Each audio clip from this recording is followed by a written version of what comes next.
And all is stripped away, and I simply come, longing just to bring something that's of worth that will bless your heart. I'll give you more than a song, for a song in itself it's not what you have required. You search much deeper within through the way things appear. You're looking into my heart. So I'm coming back to the heart of worship when it's all about you. It's all about you, Jesus. I'm sorry, Lord, for the thing I made it. When it's all about you, it's all about you, Jesus.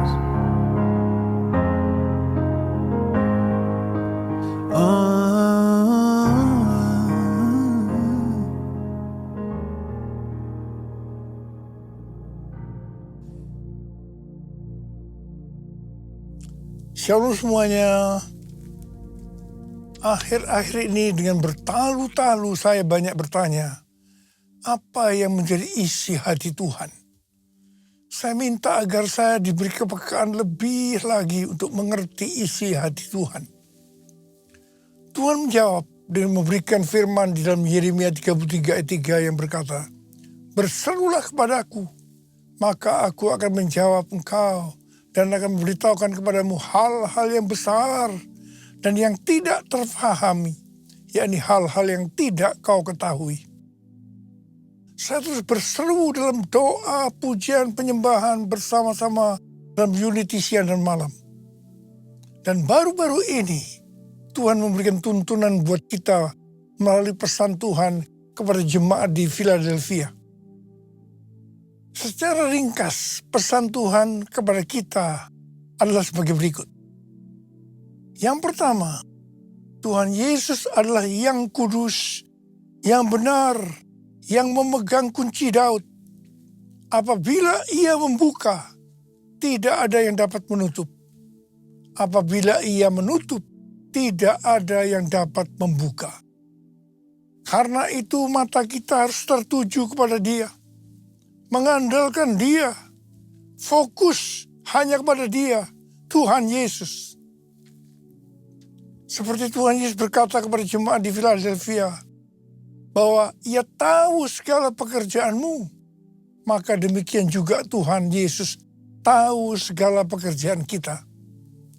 Segala sesuatu yang kita pikirkan, yang kita lakukan, tidak ada yang tersembunyi bagi Tuhan. Amsal 15 ayat 11 berkata, dunia orang mati dan kebinasaan terbuka di hadapan Tuhan. Terlebih lagi hati anak manusia. Karena itu kita harus terbuka di hadapan Tuhan. Itu yang menyenangkan hati Tuhan. Yang ketiga, Tuhan menghendaki agar kita menuruti firman Tuhan. Dan jangan sampai menyangkal namanya.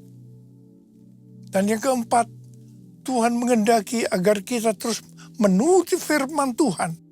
Untuk tekun menantikan kedatangan Tuhan. Kalau kita melakukan hal-hal di atas, maka janji Tuhan, yang pertama, pintu yang selama ini tertutup akan dibuka oleh Tuhan.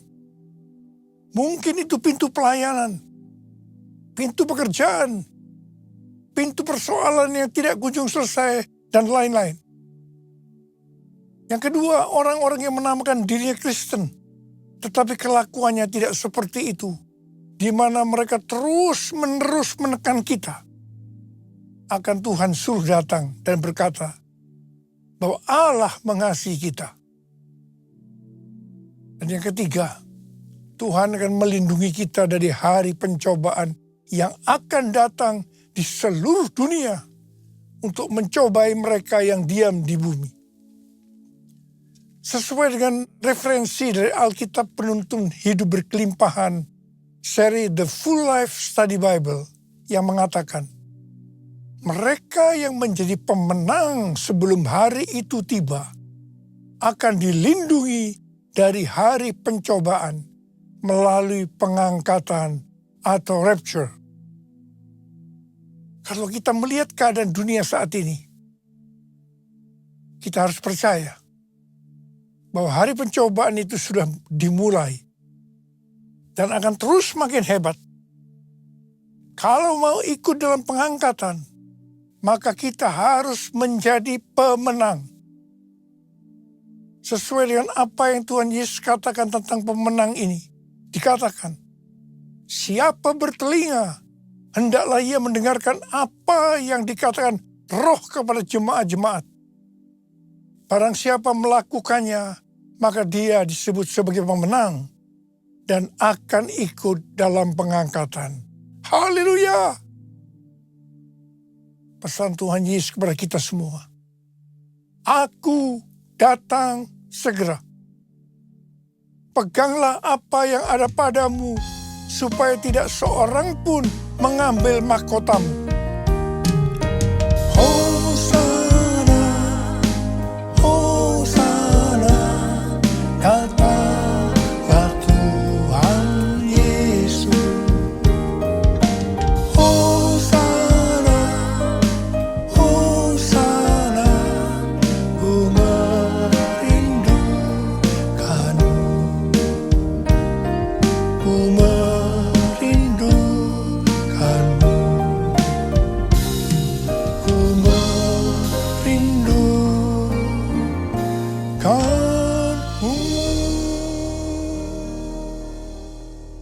Pada waktu Tuhan ditanya oleh murid-muridnya tentang tanda kedatangannya dan tanda kesudahan dunia ini, Tuhan Yesus menjawab, yang salah satunya terdapat dalam Matius 24 ayat 14 yang berkata, dan Injil kerajaan ini akan diberitakan di seluruh dunia, menjadi kesaksian bagi semua bangsa. Sesudah itu barulah tiba kesudahannya. Dengan perkataan lain, kalau amanat agung selesai, maka Tuhan Yesus akan datang kembali.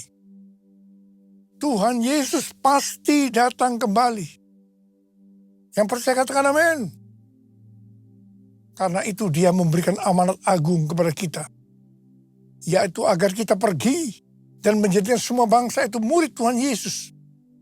Hal ini juga berarti agar terjadi penuaian jiwa besar-besaran sebelum Tuhan Yesus datang kembali.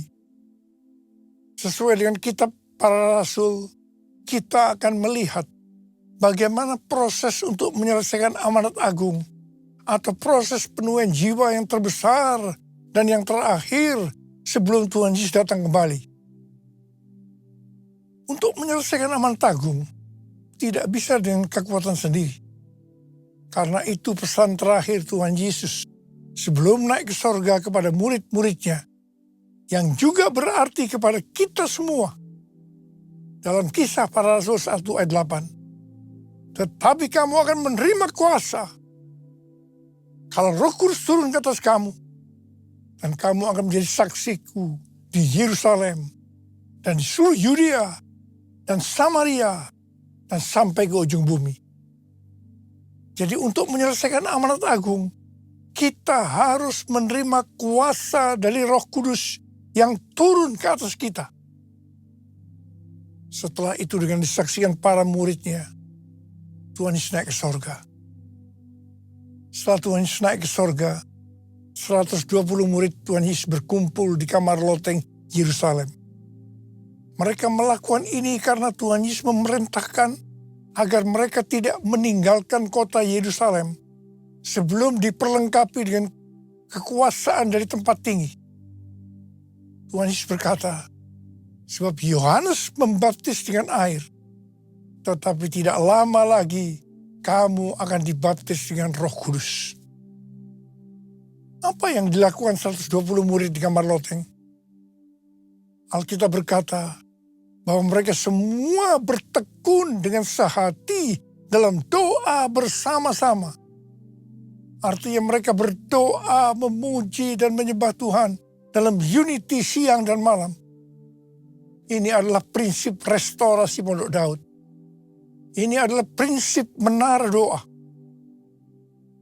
Setelah 10 hari mereka melakukan hal ini, maka pada hari raya Pentakosta, tiba-tiba turunlah dari langit suatu bunyi seperti tiupan angin keras yang memenuhi seluruh rumah di mana mereka duduk.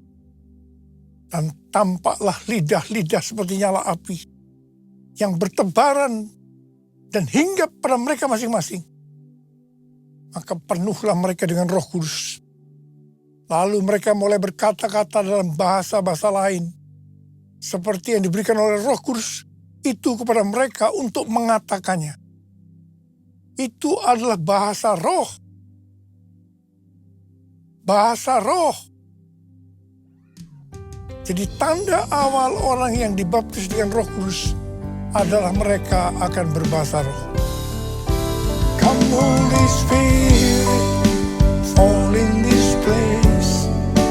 I need more and more of you.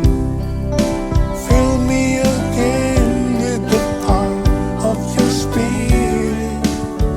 Lord, I'm crying out for more and more of you. Lord, I'm crying out for more and more. Lord, I'm crying out for more and more of you.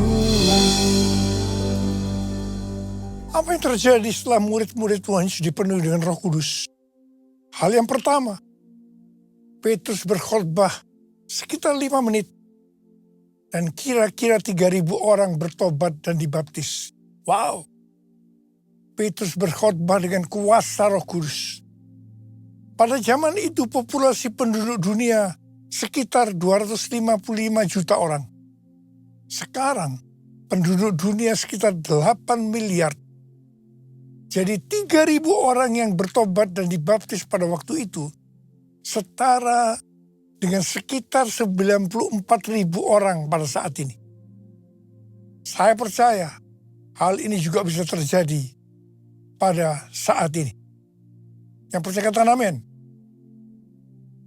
Hal yang kedua, setelah murid-murid Tuhan Yesus dipenuhi dengan Roh Kudus, mereka dipakai untuk menyatakan tanda-tanda dan mujizat.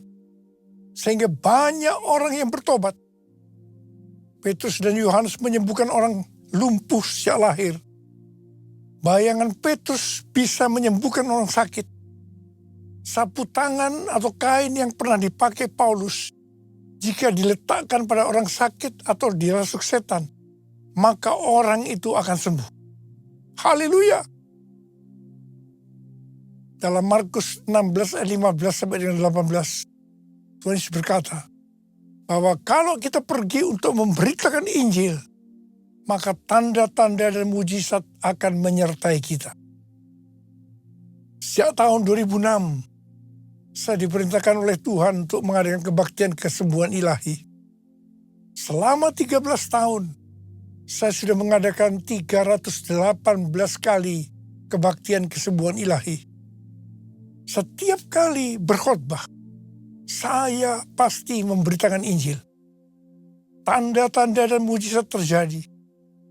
Saya diizinkan Tuhan untuk melihat dan mengalami mujizat seperti yang dilakukan oleh Tuhan Yesus 2000 tahun yang lalu. Hal yang ketiga, setelah murid-murid Tuhan Yesus dipenuhi dengan Roh Kudus, maka cara hidup mereka berubah. Sehingga banyak orang yang bertobat. Perubahan-perubahan yang terjadi dalam cara hidup jemaat yang membuat banyak orang bertobat adalah sebagai berikut. Yang pertama, mereka bertekun dalam pengajaran rasul-rasul. Bagi kita ini juga bisa diartikan, mereka suka membaca Alkitab. Yang kedua, mereka suka berdoa dan hidup dalam unity. Yang ketiga, mereka suka memberi. Yang keempat, mereka suka memuji Allah dan bergembira, tulus hati, atau hidup berintegritas. Dikatakan bahwa mereka disukai semua orang, dan tiap-tiap hari jumlah orang yang diselamatkan bertambah. Haleluya! Curahkanlah kuasa-Mu Tuhan, mujizat terjadi di tempat ini.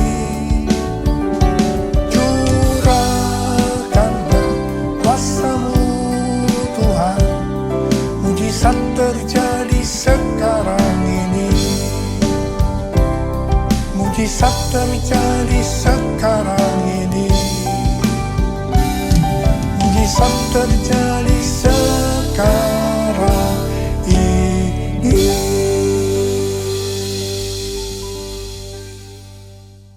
Saya percaya mereka menganggap bahwa pola penuaian jiwa hanya seperti itu. Mereka sebagai orang-orang percaya hidup dalam zona nyaman. Mereka biasa berkumpul dalam unity sambil membaca Alkitab, berdoa, dan memuji Tuhan dengan sukacita. Tidak ada yang berkekurangan. Wow! Siapa yang tidak mau jadi orang Kristen? Tetapi ternyata supaya penuaian jiwa bertambah besar, Tuhan izinkan proses berikutnya terjadi, yaitu aniaya menimpa jemaat di Yerusalem. Selain rasul-rasul, maka mereka harus lari meninggalkan Yerusalem. Mereka pergi ke Yudea dan Samaria sambil memberitakan Injil. Jadi kalau tadinya penuaian jiwa hanya terjadi di Yerusalem saja, sekarang mereka menyebar ke seluruh Yudea dan Samaria. Dan pola penuaian jiwa yang seperti ini masih terjadi sampai hari ini. Catatan sejarah gereja selama berabad-abad menunjukkan bahwa semakin gereja ditekan, justru Injil semakin menyebar dan diberitakan kemana-mana. Karena itu, Tuhan izinkan hari-hari ini penderitaan, aniaya terjadi di antara orang percaya, supaya terjadi penuaian jiwa yang lebih besar. Yang percaya katakan amin. Kita sekarang berada di tahun 2026. Tahun yang sukar, sulit, peperangan, bencana alam, ketidakpastian, krisis ekonomi yang semakin intens. Saya percaya untuk penuaian jiwa yang besar perlu goncangan yang besar. Ternyata pola penuaian yang terjadi di atas belum juga menyelesaikan rencana Tuhan. Karena selain penuaian jiwa harus terjadi di Yerusalem, di seluruh Yudea dan Samaria, juga harus sampai ke ujung bumi. Tuhan mempunyai cara untuk membuat penuaian itu sampai ke ujung bumi, yaitu dengan terjadinya perubahan paradigma dalam pelayanan. Selama ini, pengertian tentang keselamatan hanya untuk orang Yahudi saja.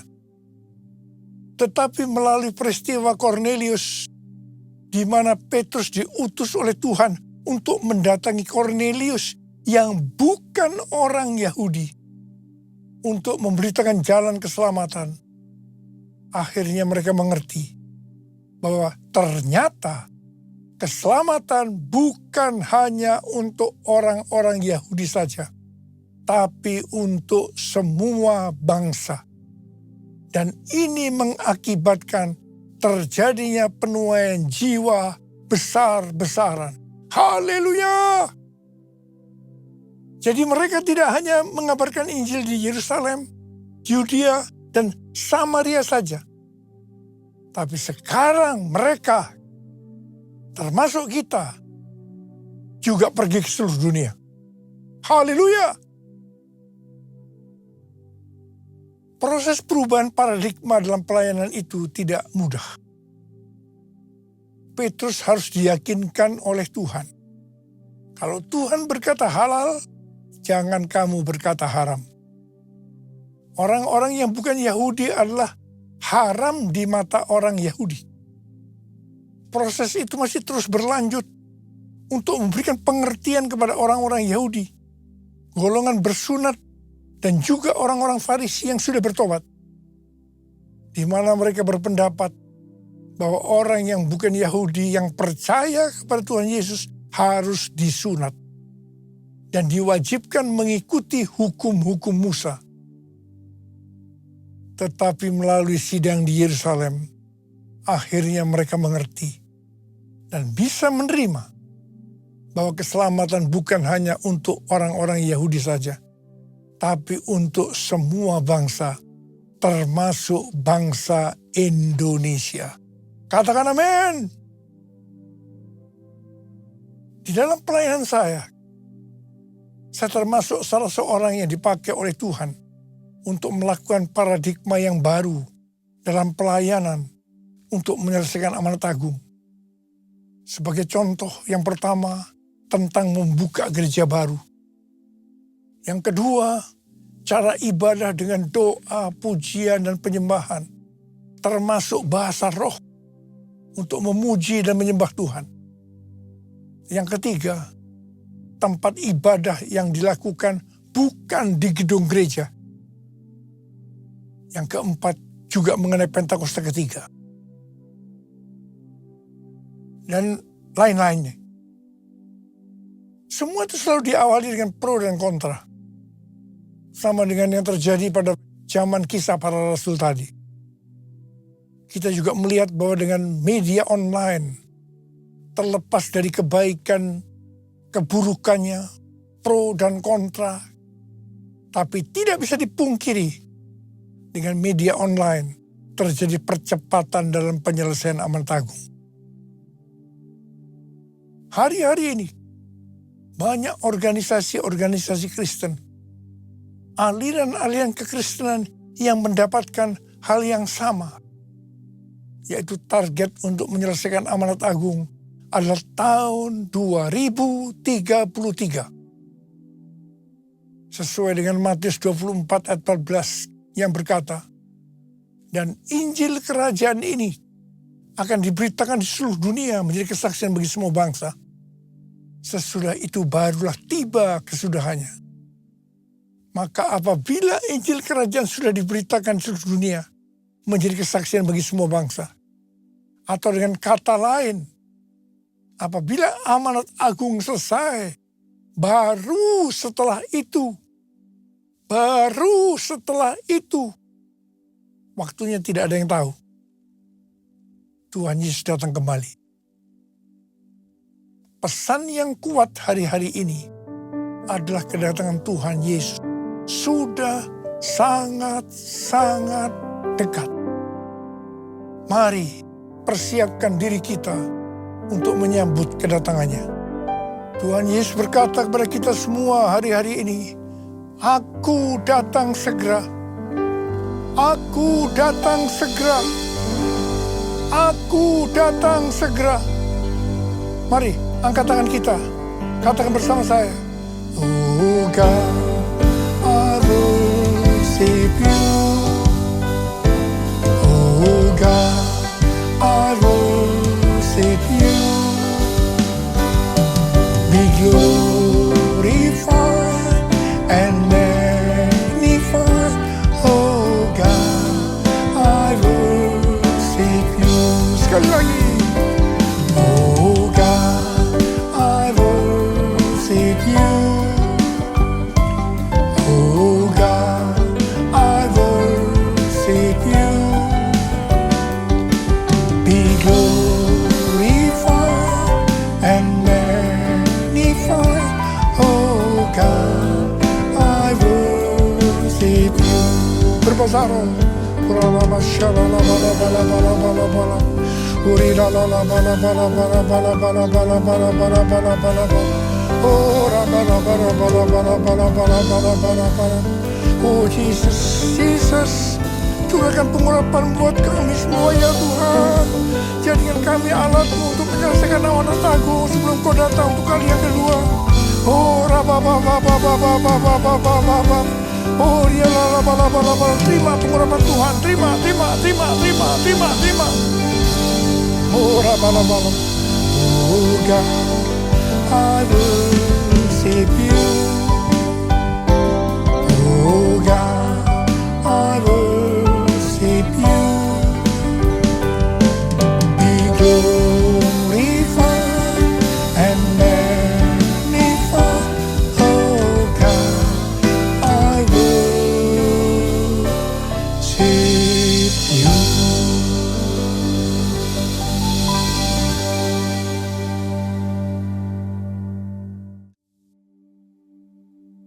Kita akan masuk dalam perjamuan kudus. Kita akan mengingat ayat ini. Sebab setiap kali kamu makan roti ini dan minum cawan ini, kamu memberitakan kematian Tuhan sampai Ia datang. Perjamuan kudus adalah perjamuan Tuhan Yesus sendiri. Setiap kali kita masuk ke dalam perjamuan kudus, Tuhan Yesus selalu berkata, biarlah ini menjadi peringatan akan daku. Karena itu mari kita tundukkan kepala. Arahkan hati, pikiran kita kepada kebaikan Tuhan. Bapa, siapakah kami sebelum kami mengenal Engkau? Kami semua orang berdosa. Upah dosa adalah maut, mati. Tapi Engkau yang tidak berdosa telah dijadikan dosa oleh karena kami. Engkau harus turun dari sorga mulia, menjelma menjadi manusia, mati ganti kami. Dengan penderitaan yang luar biasa. Sungguh kalau kami pikirkan betapa baiknya Engkau ya Tuhan. Engkau jadikan kami sebagai anak-anak-Mu. Engkau tuntun, Engkau bela, Engkau berkati, Engkau tegur kalau kami salah. Itu Engkau ya Abah. Itu Engkau. Tuhan terima kasih buat hari ini. Tuhan Yesus akan memberkati kita melalui perjamuan kudus. Tapi Tuhan mau agar kita makan dan minum dengan cara yang benar. Karena itu sekarang masing-masing introspeksi. Lihat keadaan dirimu masing-masing. Jangan menyimpan dosa. Kalau ada dosa yang Tuhan ingatkan untuk kita selesaikan, langsung kita minta ampun. Katakan, ampuni saya Tuhan. Ampuni saya. Ampuni saya. Bapa, Engkau melihat anak-anak-Mu yang sedang menyelesaikan segala sesuatu dengan Engkau. Kami akan masuk dalam perjamuan kudus dengan hati yang penuh ucapan syukur. Dalam nama Yesus berdoa. Amin. Sekarang, mari angkat roti di tangan kanan kita tinggi-tinggi. Sebab apa yang telah kuteruskan kepadamu, telah aku terima dari Tuhan. Yaitu bahwa Tuhan Yesus pada malam waktu Ia diserahkan mengambil roti. Dan sesudah itu Ia mengucap syukur atasnya. Dia memecah-mecahkannya dan berkata, inilah tubuhku yang diserahkan bagi kamu. Perbuatlah ini menjadi peringatan akan aku. Saudara kasih Tuhan, bukankah roti yang kita pecah-pecahkan ini adalah persekutuan kita dengan tubuh Kristus. Mari kita makan dalam nama Yesus.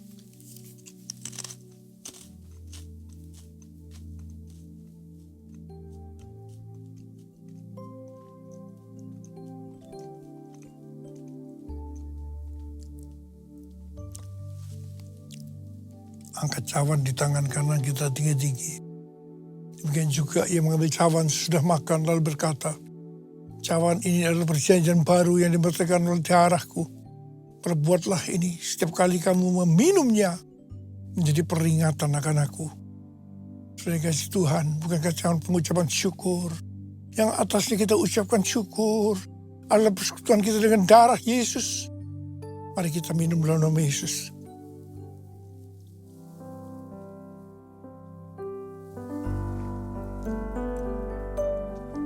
Mari angkat tangan kita di hadapan Tuhan. Ucapkan syukur dengan terima kasih, dengan suara. Jangan diam. Tuhan terima kasih ya Tuhan. Tuhan terima kasih ya Tuhan. Tuhan terima kasih ya Tuhan. Tuhan bala bala bala bala. Oh la la la bala bala bala bala. Oh la la la bala bala bala bala bala. Terima kasih Tuhan.